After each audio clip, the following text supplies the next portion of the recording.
نحمده ونستعينه ونستغفره ونعوذ بالله من شرور أنفسنا ومن سيئات أعمالنا من يهده الله فلا مضل له ومن يضلله فلا هادي له ونشهد أن لا إله إلا الله وحده لا شريك له ونشهد أن سيدنا وسندنا ومولانا محمدا عبده ورسوله صلى الله تعالى عليه وعلى آله وصحبه أجمعين أما بعد فأعوذ بالله من الشيطان الرجيم بسم الله الرحمن الرحيم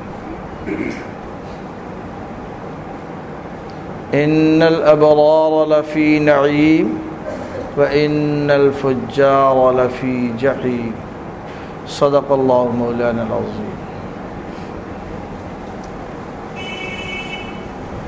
میرے محترم بزرگوں و دوستوں،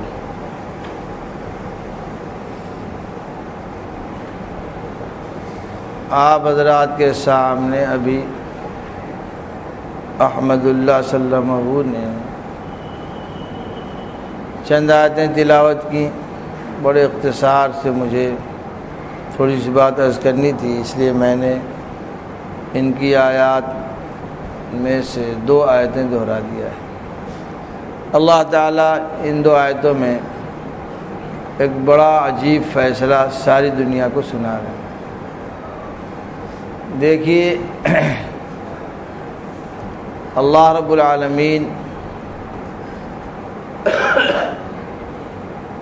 اپنی اطاعت فرما برداری پر جنت اور نافرمانی اور حکم عدولی پر جہنم دینے کا فیصلہ سنا رہے ہیں۔ دنیا میں 2 ہی قوم بستی ہے، جتنی دنیا میں برادریاں ہیں، علاقے ہیں، بس 2 ہی انسان ہیں۔ فرماتے ہیں فَمِنْهُمْ شَقِيٌّ وَسَعِيدٌ، یا تو بدبخت یا نیک بخت، اما شاکر و اما کفور۔ فرمایا یا شکر گزار یا ناشکر، منکر، ماننے والا نہ ماننے والا، بس 2 قوم ہیں۔ حضرت ابراہیم نے جو خطاب فرمایا تھا یا قوم سے، تو اس پر علماء نے لکھا کہ قوم سے مراد کیا؟ فرمایا قوم سے مراد ان کے ماننے والے۔ فرمایا فمن اطاعنی فہو منی، رسول اللہ صلی اللہ علیہ وسلم فرماتے ہیں جس نے میری مان لیا وہ میرا ہے، اور جس نے نہیں مانا فرمایا ہے کہ نہیں وہ جہنمی۔ بلال حبشی نے مان لیا، فرمایا کہ میرا ہے۔ ابو جہل، ابو لہب سگے خاندان کے لوگ تھے، آپ نے فرمایا نہیں یہ میرے نہیں، دشمن۔ اللہم علیک بقریش، بخاری کی روایت میں آپ نے دعا فرمائی کہ اے اللہ ان قریشیوں کو تو پکڑ لے جن کو خاندان کی عزت اور ان کی موچ اور ان کے تاؤ، ان کی ناک نے جو اسلام کو ماننے سے روک دیا۔ تو آپ نے بددعا فرمائی اللہم علیک بقریش، اے اللہ قریش کو تو پکڑ لے۔ گھر کے لوگ تھے لیکن رسول اللہ کو نہیں مانے، ختم۔ نوح کے بیٹے نے اطاعت نہیں کی، حضرت نوح دعا کرتے ہیں انہ من اہلک، اے اللہ اسے بچا دیجیے میرا ہے۔ اللہ تعالیٰ نے فرمایا لیس بأہلک، انہ لیس بأہلک، فرمایا انہ عمل غیر صالح، یہ نافرمان ہے، یہ آپ کا نہیں ہے، جو میرا نہیں وہ تیرا نہیں۔ نبی کو اپنے بیٹے کے بیٹا اور اپنا کہنے پہ تنبیہ فرمائی اللہ نے۔ فرمایا آپ نے اس کو اپنا کیسے کہہ دیا؟ جو میرا نہیں وہ تیرا نہیں۔ لوط علیہ السلام کی بیوی اللہ کو نہیں مانتی رہی، قرآن کہتا ہے عذاب میں پکڑی گئی۔ ابراہیم کے باپ نے سرکشی کی، ابراہیم نے بڑی دعائیں کی، لیکن رسول اللہ صلی اللہ علیہ وسلم کی بخاری شریف میں روایت ہے، آپ نے اس میں عجیب بات فرمائی کہ قیامت میں حضرت ابراہیم دعا کریں گے کہ میرے مولا، میرے باپ کو جہنم میں بھیجا جا رہا ہے، میرے لیے اس سے بڑی اور رسوائی کیا ہو سکتی ہے؟ ابراہیم کی دعا اللہ تعالیٰ نے قبول فرمائی تھی۔ انہوں نے کہا تھا رب لا تخزنی یوم یبعثون، اے اللہ مجھے قیامت کے دن رسوا مت کر۔ اللہ نے فرمایا نہیں، تم تو میرے دوست ہو، دوست کو رسوا نہیں کرتا۔ لیکن جب ابراہیم کے باپ جہنم میں جانے لگے ہیں تو ابراہیم کہیں گے، بخاری کی روایت میں ہے، ایو خزی اخزی من ھذا یا رب العالمین، اس سے بڑی کیا میری رسوائی ہوگی کہ میرا باپ جہنم میں جا رہا ہے۔ اللہ نے فرمایا کہ دیکھو میں نے جہنم کافروں کے لیے خاص کر دی، جنت کافروں پہ ہے میں نے حرام کر دی، جو میرا نہیں وہ بس جہنم میں جلے گا اور کچھ نہیں۔ اسے اللہ تعالیٰ کیا دو قوم، دو برادری، دو جماعت، دو ہی تیسری کوئی جماعت نہیں، ٹھیک ہے، بس یہی اہل اللہ کی بھی، جو ان کے مانتے ہیں وہ اپنے، نہیں مانتے ان کو باہر کر دیا، بھاگو، ٹھیک ہے۔ اللہ تعالیٰ یہاں فیصلہ سنا رہے ہیں کہ اے انسانوں غور سے سن لو، فرمایا کہ جو ابرار ہے وہ جنت میں جائے گا اور جو فجار میں سے ہیں وہ جہنم میں جائیں گے۔ دو فیصلہ، دو ٹوک فیصلہ بس۔ اب ظاہر ہے صحابہ نے آ کے رسول اللہ سے عرض کیا، رسول اللہ ہمیں سے ہر ایک کو جنت میں جانا ہے، جنت میں جانے والے لوگوں کی صفات کیا ہے؟ کس طرح کوئی انسان ابرار میں داخل ہوتا ہے اور کس طرح فجار میں داخل ہو جاتا ہے؟ اس لیے مشکات شریف میں روایت مولا علی قاری نے نقل کیا ہے، ایک سوال صحابہ کا، حضرات صحابہ نے آ کے عرض کیا منہم یا رسول اللہ، یا رسول اللہ یہ ابرار کون ہیں جن کو آپ جنت میں داخل کرنے کا فیصلہ سنا رہے ہیں، کون لوگ ہیں؟ اللہ تعالیٰ فرماتے ہیں، اللہ کا جواب نقل کیا ہے، اللہ نے فرمایا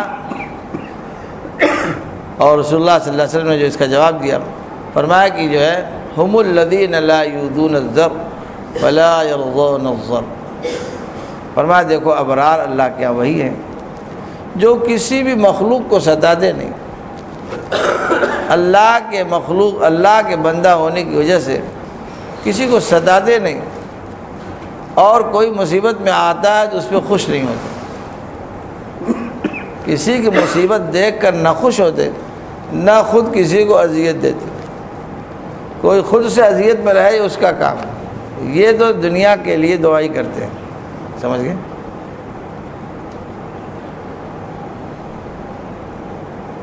بات سمجھ میں آ گئی؟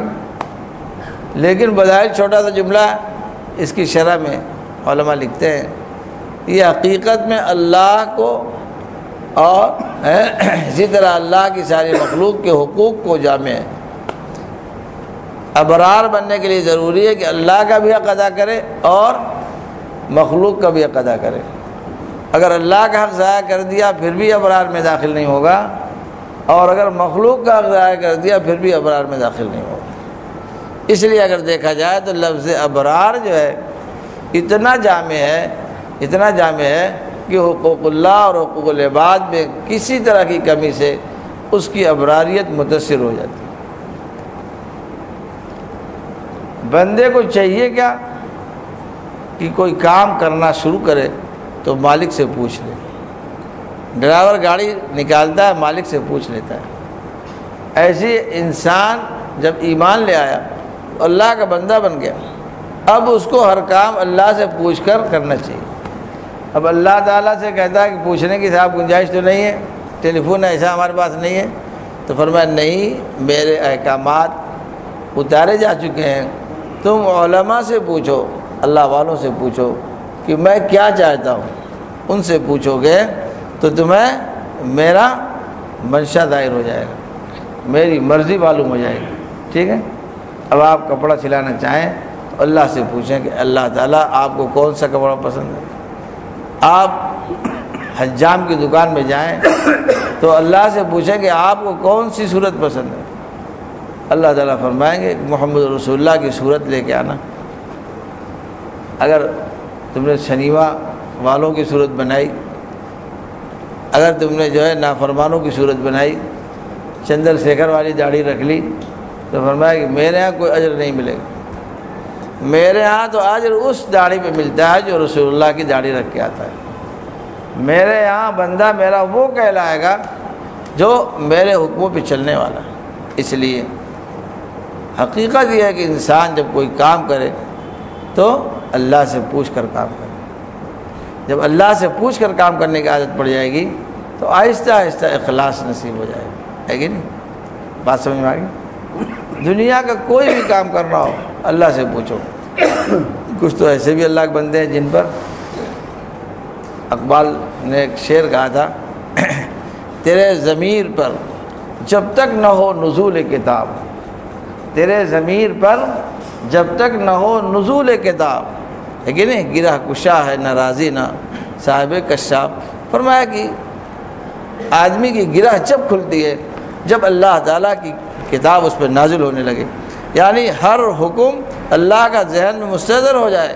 کھانا کھانے جا رہا ہے اللہ نے کیا فرمایا، ہے کہ نہیں؟ شادی کرنے جا رہا اللہ نے کیا فرمایا، لباس سلانے جا رہا اللہ تعالیٰ کو کون سا لباس پسند ہے کہ نہیں؟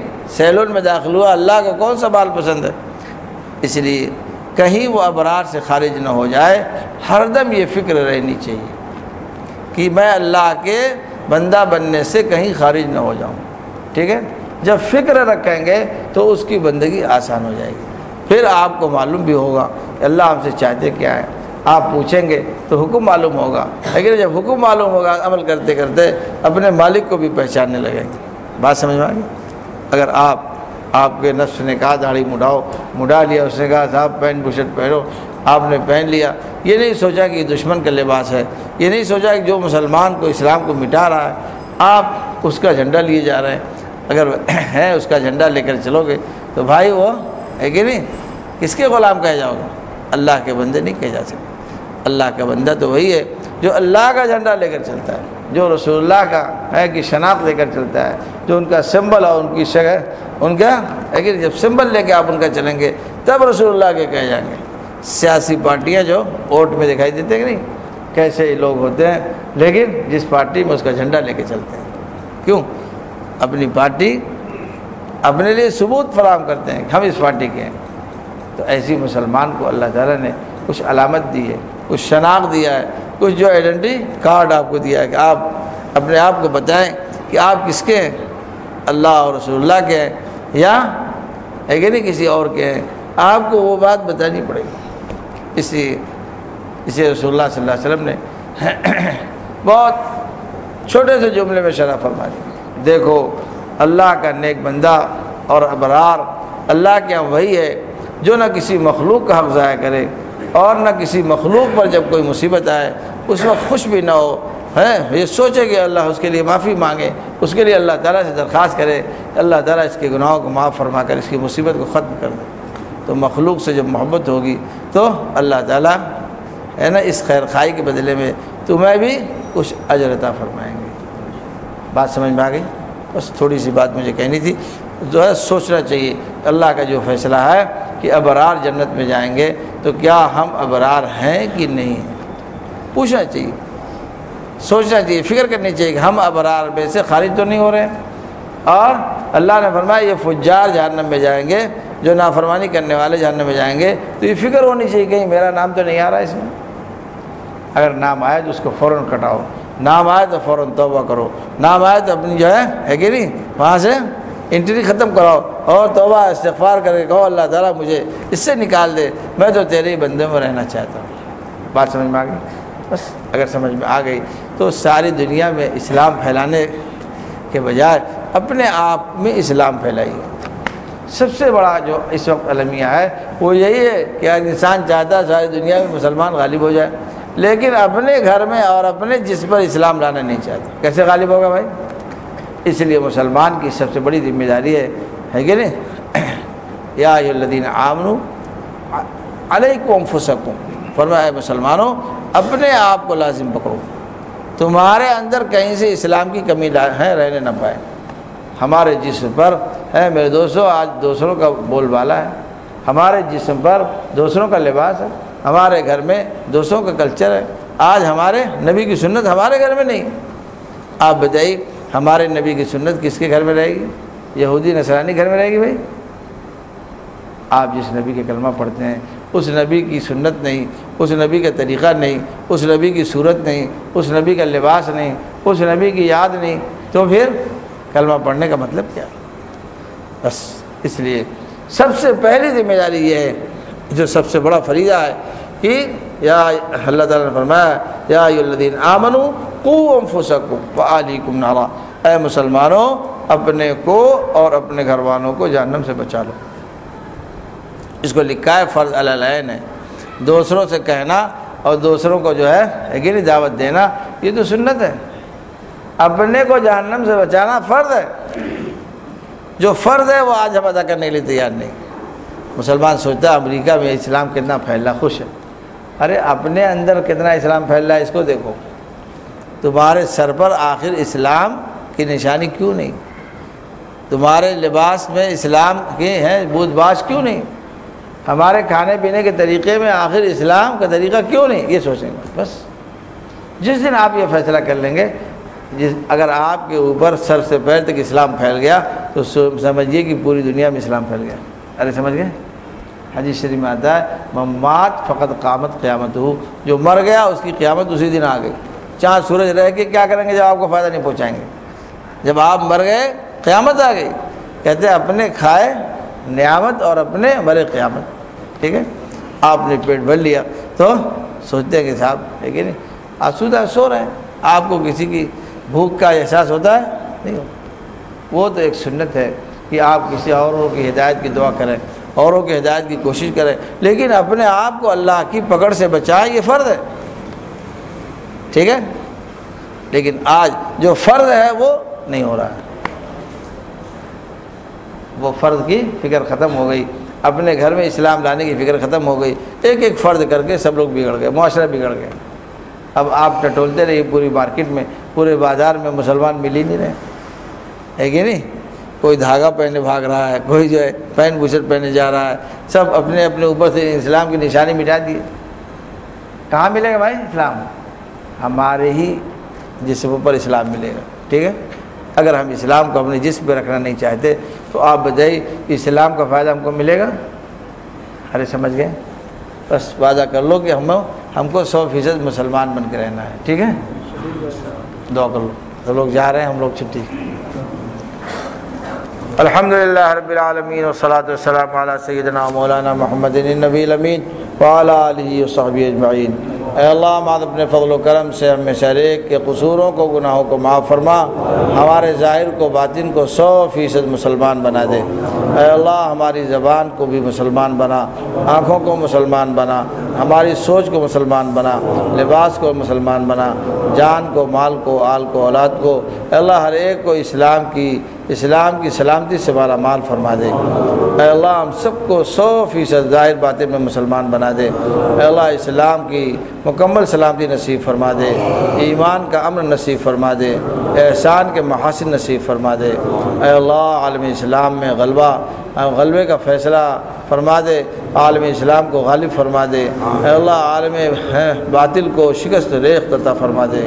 اے اللہ مسلمانوں کو بول بالا فرما، اور اے اللہ نافرمانوں کو اے اللہ اور ظالموں کو اے اللہ نیست نابود فرما، ان کو ہٹا دے اور راستے سے ان کو ختم کر کے اے اللہ مسلمانوں کا اور عدل و انصاف کا بول بالا فرما دے۔ ربنا وآتنا ما وعدتنا علی رسلک ولا تخزنا یوم القیامہ انک لا تخلف المیعاد۔ رب اغفر وارحم وتجاوز عما تعلم انک انت العزیز الاکرم۔ صلی اللہ تعالی